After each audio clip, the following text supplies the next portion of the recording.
শিবধাম, জয় গুরু প্রিয়ানন্দের যে আবার নতুন একটা ভিডিও নিয়ে আপনাদের সামনে চলে এলাম, যেটা হচ্ছে যে ক্রিয়া করার পরে কোন কোন বিধি মেনে চলা বাধ্যতামূলক। যাদের ক্রিয়া হচ্ছে তাদের ক্ষেত্রে বিশেষ করে এই ভিডিওটা।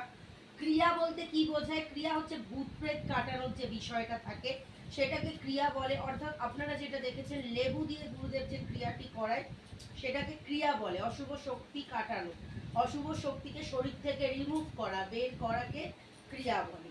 যাই হোক, এই ক্রিয়া হওয়ার পর কোন কোন বিধি আমাদের মেনে চলতে হবে এবং মেনে চলা বাধ্যতামূলক। তো প্রথম পয়েন্টে আমি বলবো, আপনাদের গুরুদেব যে জলটা পরিয়ে দিতে, জলটা কন্টিনিউ খেতে হবে 9 দিন পর পর কিন্তু খেতে হবে। 9 দিন 3 রং 27 দিন থাকে, মানে একটা বোতল 9 দিনে শেষ করবেন, তারপরে আবার বাড়িতে ধামের ছবির সামনে রেখে পরিয়ে নিয়ে আবার একটা বোতল, তারপরে আরেকটা বোতল। তাছাড়া যতদিন না পুরোপুরি সুস্থ হবে ততদিন জলটা কন্টিনিউয়াসলি কিন্তু এইভাবে বিধি পালন করে যেতে হবে। আর হচ্ছে আরেকটি গুরুত্বপূর্ণ বিষয় আমি বলে রাখি, ক্রিয়া হওয়ার পরে লেবুটা 3 দিনের মধ্যে নদী বা গঙ্গায় কিন্তু ফেলে দিতে হবে।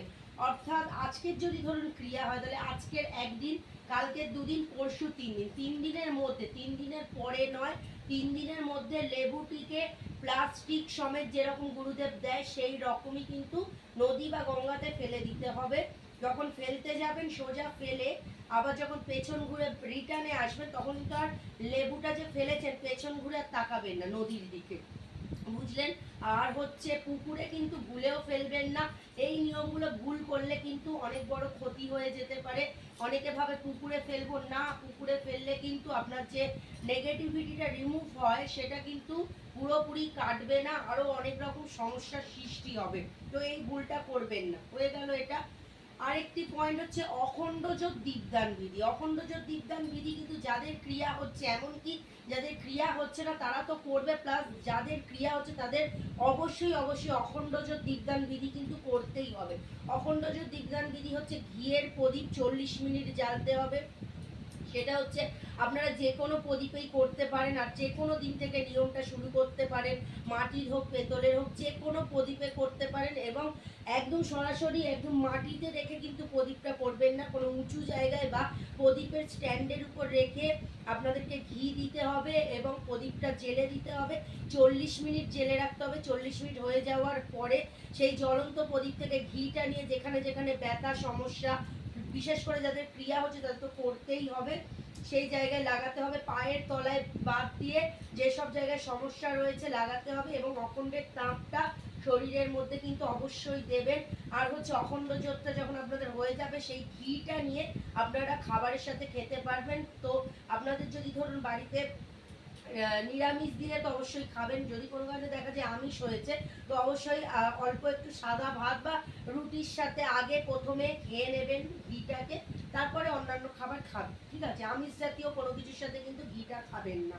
এই হচ্ছে বিষয়। আরেকটি বিষয় বলবো, অখণ্ডযোগ দীপদান বিধির যে আরেকটি নিয়ম আছে, যাদের ক্রিয়া হচ্ছে তারা যদি পারে 40 মিনিট অখণ্ডযোগ দীপদানের সামনে বসে ধ্যান জপটা যদি করতে পারে তাহলে খুব ভালো। কারণ অনেক ক্রিটিক্যাল পেশেন্ট এসেছে আমি দেখেছি, তাদেরকে বলবো তারা যেন অবশ্যই চেষ্টা করে 40 মিনিট অখণ্ডযোগ দীপদান যে প্রদীপটা জ্বলবে সেই প্রদীপের সামনে একটি আসন পেতে বসে ধ্যান জপটা যেন তারা করে। যদি 6টা থেকে 7টার মধ্যে টাইম না হয়, যে টাইমে বাড়ি ফেরা হয় সেই টাইমে এসেই কিন্তু এই বিধিগুলো করতে হবে। আর যারা বাড়িতে থাকেন খুবই ক্রিটিক্যাল তারা কিন্তু অবশ্যই সন্ধ্যে 6টা থেকে 7টার মধ্যে অখণ্ডযোগ দীপদান বিধিটা যখন আপনারা প্রদীপটা জ্বালবেন তখন কিন্তু ওই প্রদীপের সামনে একটু দূরে আপনারা আসন পেতে বসে ওম নমঃ শিবায় শক্তি রূপে গুরু পীরানন্দম নমঃ এই মন্ত্রটি জপ করবেন, এবং অখণ্ডযোগ প্রদীপটা জ্বালার সময় যেটা হচ্ছে শিবধাম প্রার্থনা, আমি স্ক্রিনে দিয়ে দেবো দেখে নেবেন, শিবধাম প্রার্থনাটা করে অখণ্ডযোগটা জ্বালবেন। প্রদীপটা মনের কথা বলে, তার সঙ্গে 3টে ধূপ, একটা মোমবাতি অবশ্যই কিন্তু জ্বালতে হবে মনের কথা বলে। আরও একটি বিষয় আমি বলবো, যাদের ক্রিয়া হচ্ছে তারাও যেন অবশ্যই 9 দিন বা 21 দিন পর পর নিজের ছবি অবশ্যই যেন ধামে দিয়ে যায়। ধামে যদি এসে দিতে না পারে তাহলে কিন্তু আপনারা জেনারেল পোস্ট করে পোস্ট অফিসের মাধ্যমে পাঠাতে পারবেন। যার ছবি তার নাম গোত্র বয়স সমস্যাটা লিখবেন সমাধানের উদ্দেশ্যে, এবং লাল বা নীল কালি দিয়ে লিখবেন এবং খামে ভরে যা ইচ্ছা দক্ষিণা দিয়ে জমা দিয়ে দেবেন। তো যাদের খুবই ক্রিটিক্যাল তাদেরকে আমি বলবো 9 দিন পর পর যদি আপনারা শিবধামে ছবিটা জমা দিতে পারেন তাহলে নিজেরাই রেজাল্ট বুঝতে পারবেন। তাছাড়া 9 দিন অথবা 21 দিন পর পর ছবি ফেলবেন খুব ক্রিটিক্যাল যাদের। তাছাড়া গুরুদেব যাদেরকে বেলপাতার বিধির আদেশ দিয়েছে, ক্রিটিক্যাল পেশেন্ট যাদের গুরুদেব যাদের আদেশ দিয়েছে অবশ্যই কিন্তু বেলপাতার বিধিটা পালন করবেন। বেলপাতার ভিডিও আলাদা করে বলা আছে, বোঝানো আছে, সেটা যদি আপনারা দেখতে চান অবশ্যই ডিসক্রিপশানে আপনারা গিয়ে একবার চেক করে নেবেন, লিঙ্ক ডিসক্রিপশানে দেওয়া থাকবে। বেলপাতার বিধি যাদেরকে গুরুদেব আদেশ দেয় তাদেরকেই করতে হবে। তাছাড়া অখণ্ড জপ দীপদান বিধি প্রত্যেকেই আপনারা করতে পারেন, ওটা আদেশের কোনো ব্যাপার নেই। আমি প্রত্যেককে বারবার বলবো অখণ্ড জপ দীপদান বিধি করবেন, জলটা করবেন। আর হ্যাঁ, আরেকটি বিষয় যে তেল কর্পূরটা দিয়ে দেয় সেটা কিন্তু শরীরের যে সমস্ত ব্যথা জায়গা রয়েছে সেখানে মাখবেন, পায়ের তলা বাদ দিয়ে। আরেকটি কথা বলবো, যাদের ক্রিয়া হচ্ছে তারা কিন্তু অবশ্যই তেল কর্পূরের বিধিটাও করবেন, অখণ্ড জোত করবেন, জলটাও কিন্তু কন্টিনিউয়াসলি খাবেন, অখণ্ড জোত দীপদান বিধি করবেন আর ছবিটা কিন্তু জমা দেবেন।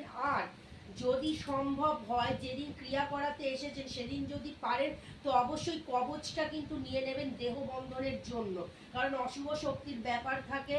যখন ক্রিয়া হয় অশুভ শক্তিটাকে রিমুভ করা হয়, তো তারপরে দেহটা বন্ধন করে শরীরটা বন্ধন করে দেওয়াটাই ভালো। দেহ বন্ধন বলতে কবচকে বলা হয়েছে। তো যদি আপনাদের সেদিন সামর্থ্য থাকেন যেদিন ক্রিয়া হচ্ছে তো সেদিন অবশ্যই চেষ্টা করবেন যদি পারেন তো কবচটা কিন্তু অবশ্যই যার ক্রিয়া হচ্ছে তার জন্য নিয়ে নেবেন।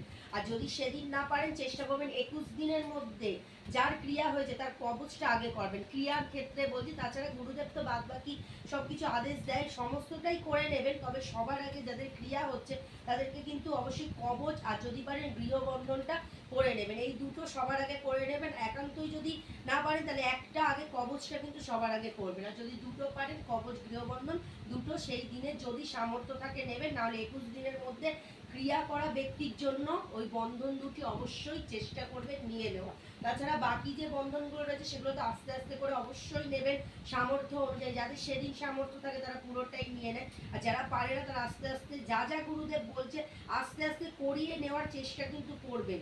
এটা কিন্তু করে নেওয়াটা উচিত, কারণ আপনাদের ভালোর জন্যই গুরুদেব আদেশ দেয়। তাছাড়া আপনারা কিভাবে কি করবেন সেটা আপনাদের উপর ডিপেন্ড করছে, সেটা ধাম থেকে কোনো রকমভাবে জোর জবরদস্তি করা হয় না যে আজকেরই নিতে হবে। যদি সামর্থ্য থাকে সেদিন নেবেন, না হলে 21 দিনের মধ্যে যেটা বললাম। আর বাকিগুলো আস্তে আস্তে করে, সামর্থ্য না থাকলে একটা দুটো তিনটে বা যদি একসাথে পারেন একসাথে নেবেন, নাহলে একটা একটা করেও নিতে পারবেন, কোনো সমস্যা নেই। স্লিপটা ঠিক করে রাখবেন, যেটা আপনাদের কবচ গৃহবন্ধন লক্ষ্মী বন্ধন লেখা থাকে ওই স্লিপটা কিন্তু অবশ্যই ল্যামিনেশন করে রাখবেন। তো যারা ক্রিয়া করছেন তাদের কিন্তু এই বিধিগুলো মেনে চলা বাধ্যতামূলক, তাহলে তাড়াতাড়ি সুস্থ হওয়ার কিন্তু চান্স থাকবে। কারণ গুরুদেব আপনাদের ক্রিয়া করিয়ে তো রিমুভ করে দিচ্ছে নেগেটিভিটি, কিন্তু নিজেদেরকেও বিধি কিন্তু পালন করতে হবে। যেরকম ওষুধ ডাক্তার দেখালে ওষুধ খান, নিজেদের যেরকম টাইমে টাইমে ওষুধের ব্যাপার থাকে সেরকমও কিন্তু ধামের নিয়মটাও সেরকমই কিন্তু, ঠিক আছে। আর হচ্ছে অনেক সময় প্রয়োগের কারণে অনেক রকম সমস্যা হয়, তো আপনারা ভয় পাবেন না। আমি প্রত্যেককে বলবো আপনাদের যতই কষ্ট হোক না কেন নিয়ম কন্টিনিউয়াসলি চালিয়ে যাবেন, কারণ যখন ক্রিয়া করানো হয় দীর্ঘদিনের ক্ষতি করা থাকলে সেগুলো যখন আস্তে আস্তে কাটতে শুরু করে তখন শরীরে অনেক রকম কষ্ট হতে পারে, ব্যথা করবে, অনেক রকম সমস্যা হয়। যখন আস্তে আস্তে মানে জল তেল অখণ্ড দ্বীপের মাধ্যমে আপনারা যখন নাম জপ করছেন সমস্ত কিছু করছেন তখন আস্তে আস্তে কাটতে শুরু করে সেই সমস্ত প্রয়োগগুলো, তখন একটু কষ্ট হয়। তো সেক্ষেত্রে আপনারা ভয় পাবেন না এবং কন্টিনিউয়াসলি নিয়ম করবেন। আরেকটি বিষয় বলবো, যারা ক্রিয়া করছেন বা যারা ক্রিয়া যাদের আদেশ আসেনি প্রত্যেকের ক্ষেত্রেই বলবো, আর বিশেষ করে ক্রিয়ার ক্ষেত্রেও বলবো অবশ্যই ধ্যান জপটা ভালো করে করবেন।